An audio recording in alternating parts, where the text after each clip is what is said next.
Madumiswe uJesu Kristu.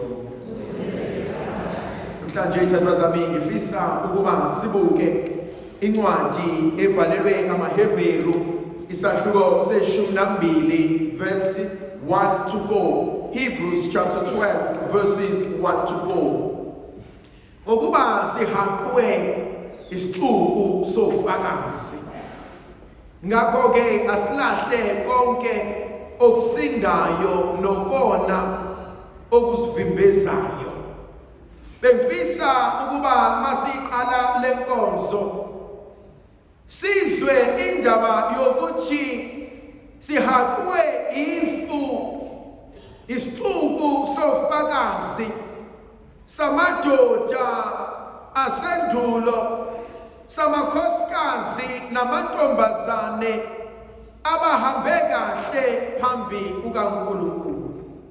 Kuyavuka kumina ukuthi encwadini yesambulo uthi uJohanesi ebona umbono ebese khuluma nengilosi yenkosi ithi bangobani laba abagqoke ezimhlophe, athi laba abantu abavela ezweni lasemhlabeni abavela ekuhluphekeni okukhulu, kodwa abagezile ingubo zabo egazini lewundlu. Bengifisa ithandwa zami ukuba masiqala lenkonzo kungenzeka ukuba kukhona onhliziyo zabo ziphukile. Kungenzeka kukhona abathi babebuka izinto banga-understand ukuthi kwenzakalani, abanga-understand ukuthi sengikhuleke kangaka, sengicele kangaka, senginxuse kangaka, why kodwa Nkosi ungangiphendulanga? Mhlanje bengifisa ukukhuluma nomuntu ozizwa edikibele, ozizwa edangele, ozizwa ediniwe, ozizwa ecasukile, ozibuzayo ukuthi ngizofunani, ngisakholwelani, ngisathandazelani. Bengifisa ukukhuluma nomuntu othi angisasiboni isidingo sokuqhubeka. Konke bengifisa ukuqala kuyona lithi izwi likaNkulunkulu sihaqwe isixuku sofakazi. Abantu abayihambile lendlela, abayibukile lenkambo, abakuzamile ozamayo, abashulekile endleleni, kodwa uNkulunkulu uthembekile kubona, wabasiza, wahamba nabo. Konzo yami ithi awuhlale umethembe ngoba uke wabasiza nabanye nawe usangakusiza.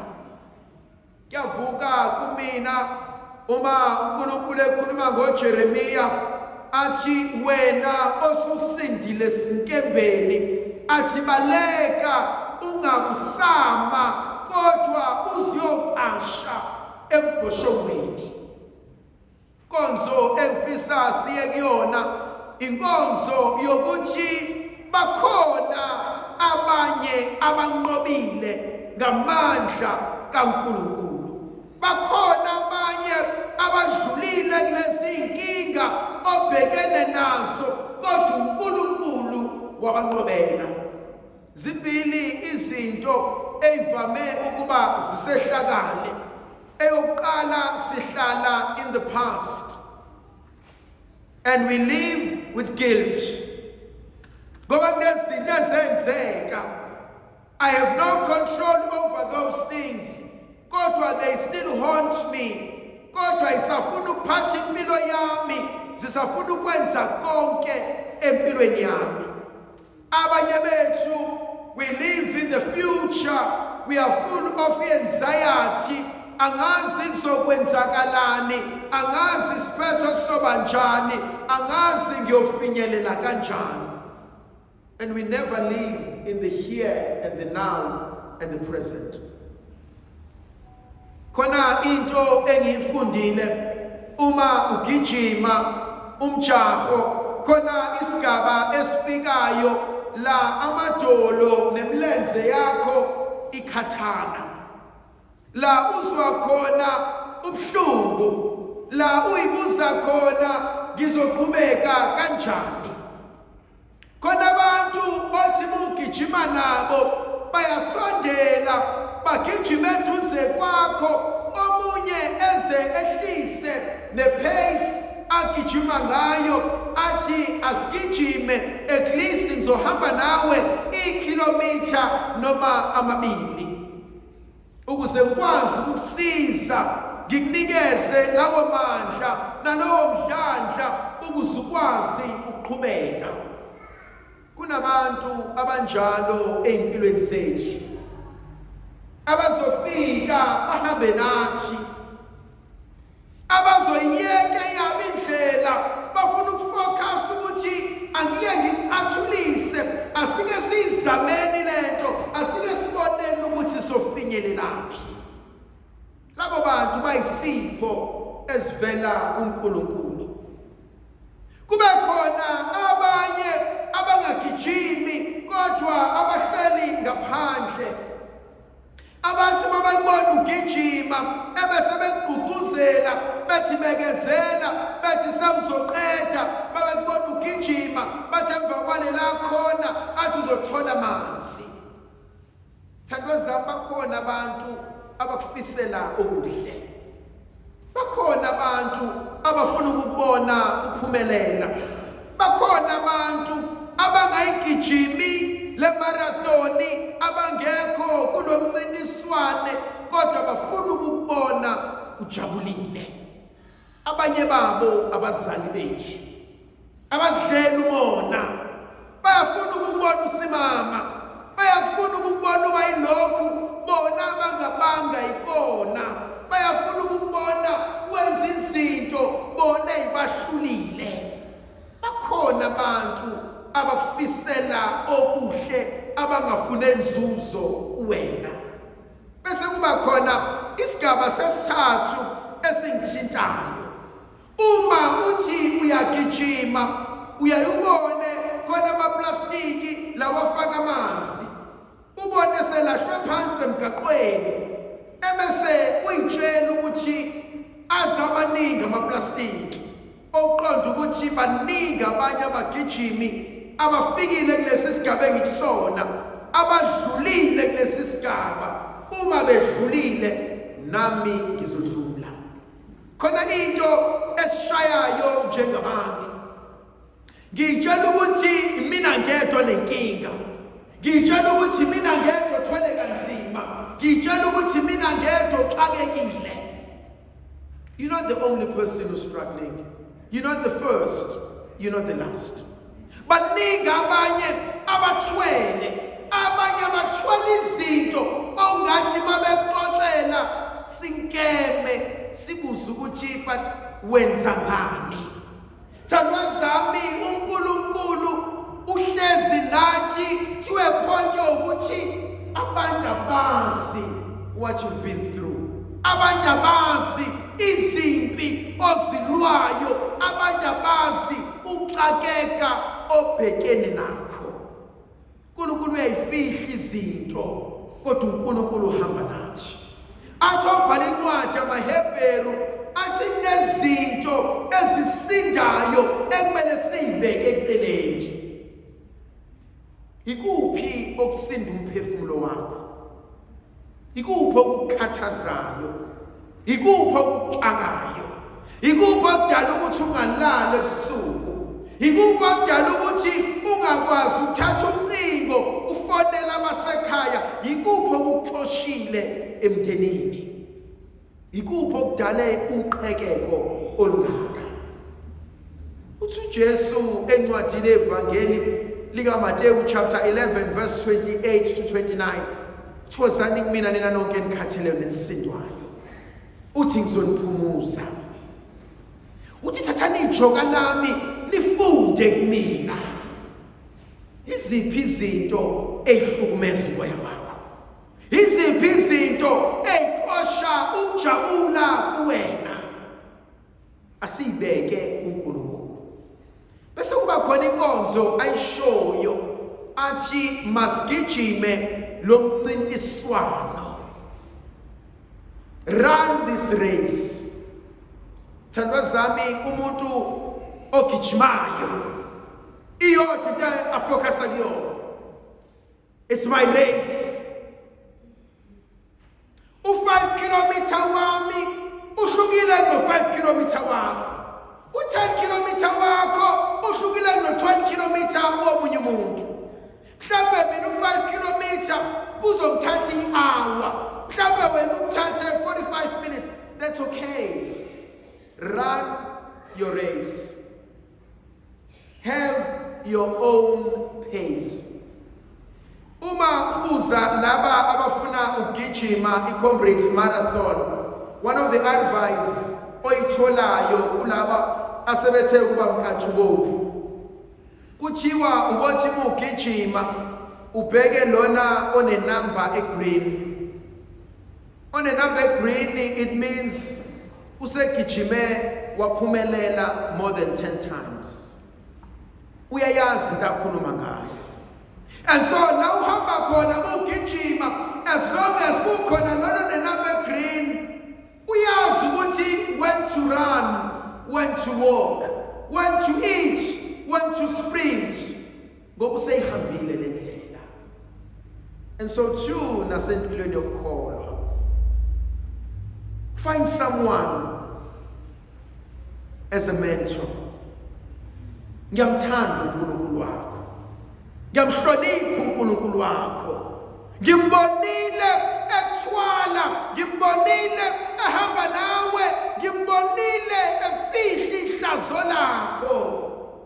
Sho njalo ngelinye ilanga Eliya uma sehamba esezomshiya Elisha ebesethi into eyodwa ngikwenzele ngingakahlwithwa kuwena. Athi Elisha uma ngingaphiwa amandla akho ngabe sekuphelelisiwe. Ngithi mina akekho umuntu onenhlanhla njengomuntu okhulisa ugogo. So long as ugogo azana noNkulunkulu. Ngoba ugogo uyawazi amaphutha obusha bakhe. Uyawazi amaphutha akhulise ngazo abantwana bakhe, and so uyawalungisa kubazukulu bakhe. Bathi abahlakaniphile, growing up is a trap. But also growing up gives us enough time. Ngoba kumuntu oku-retirement. Ngiyamjabukela umuntu oku-retirement. Ngoba imnika isikhathi esanele to reflect ukuthi hayi ngabhayisa lapha. Ngaqhuzuka lapha. Kwangamele ngenze kanje laphana. I should have done this differently. Umuntu oku-retirement has all the time in the world to correct amaphutha obusha bakhe. But akusibo bonke abanaleyo nhlanhla. Akusibo bonke uJehova azothi ngizokunika iminyaka yokubheka ukuthi uhambe kanjani. And so inkonzo esibizelwa kuyona namhlanje eyokulungisa engikwazi ukwenza, eyokukhorektha engikwazi ukukhorektha, eyocela la sengihluleka khona. Bese phetha ngegama elilodwa obhala incwadi yamaHebheru athi ngokuba uKristu ungumqalisi nomphelelisi wokholo lwethu. Alpha no-Omega. Elisha uma ecela amandla uthi Eliya ngazi ngizokunika kanjani ngoba ukuqalayo akusikho kwami okaJehova. Kodwa mesethe ungumqalisi nomphelelisi weimpilo zethu, hlezi uNkulunkulu uyazi noyiswelayo. Khona abanye abantu abakubona uhamba ngemoto kanokusho, udlisa ihamba likapondo, uhlala emzini obucwezecweze, base bayihalela impilo yakho. kanti wena uthi inkosi angisakufuni nalokho ngoba nginakho ukuthula. Yazi umuntu uyayibuka impilo yomunye umuntu ayihalele kanti umnikazi wayo siyamkhathaza. Zimbili izinto engifuna ukuphetha ngazo. Umethu umqalisi nokupheleliswa zinto. Umethu Elisha ngipha amandla akho iyodwa eliyinto amnika yona uthi behlwithwa ebese kusala ijazi lakhe. Yini wena onikezwe yona? Boma bangena emhlanganweni ikuphi onikezwe kona? Sebenifundisile ma, sebenikhombisile ma, uthi owazi izulu ingapha seyisele kunina. Masoqala manje ubuka uhambo lwenu, masoqala manje ubuka ukunyathela kwakho, masoqala manje ubuka ukukhuleka kwakho. Kodwa I can assure you one thing, ma ukuthi awunaso isiguqo uzosifuna ngeinyembezi. Ngoba umhlangano obizelwe kuwona owabaliwakazi, umhlangano obizelwe kuwona oweinyembezi, umhlangano obizelwe kuwena oweinhlupheko. Ma ukuthi abakakuhlupha abantwana bakho basazokuhlupha. Mayengakakuhlupha idoda sazokuhlupha. Mabengakakuhleba abantu basazokuhleba. Mawukuthi uSathane ubekuyeka sezokuvakashela athi inkosi ngimbonile ngeliswa athi awungiphe yena. Oma wami ngithatha inselelo niphosela uSathane ngantshela ngevuselelo ngathi ngiyongqonqoza ekhanda uSathane nithi qoqoqo noma ngosabi. Thandwa zama ngisoze nama ngaphandle manje ngamelwa yizulu. Nizoke nithukwe nize nithukwe ilabo enizalwa nabo. Nizothukwe nize nithukwe ilabo enikhuleka nabo. Nizothukwe nize nithukwe ekudla ey'belethweni zabo. Athi uyitshela ungcono ubani. Akho inkonzo uNkulunkulu anibizela kuyona. Hathi uNkulunkulu ufuna ukunisusa ezweni ayoniphakamisa. Kodwa bese nisusile ezweni noSathane uzawunamathela. Beniswele inkonzo ukufunda ukukhuleka. Kuzo zonke izilungo nithi inkosi ngifundisa ukukhuleka. Ungumqalisi wakho konke, ungumenzi wakho konke, ungumlungisi wakho konke. Kuyavuka kumina ulahlelane ithemba. Sukelani Jehova uthi mina ngakasuki wena. Ngivapha kanjani umnikazi wendaba ethi mina ngakaqedi. Ulivala kanjani ibhuku umnikazi weexam ethi sakho lesikhathi sokuthi ubhale. uNkulunkulu wenza konke ahlale nathi sibusisa sivikela sikhanyisela sinika amandla. Uyise nendodana nomoya ocwebileyo. Amen.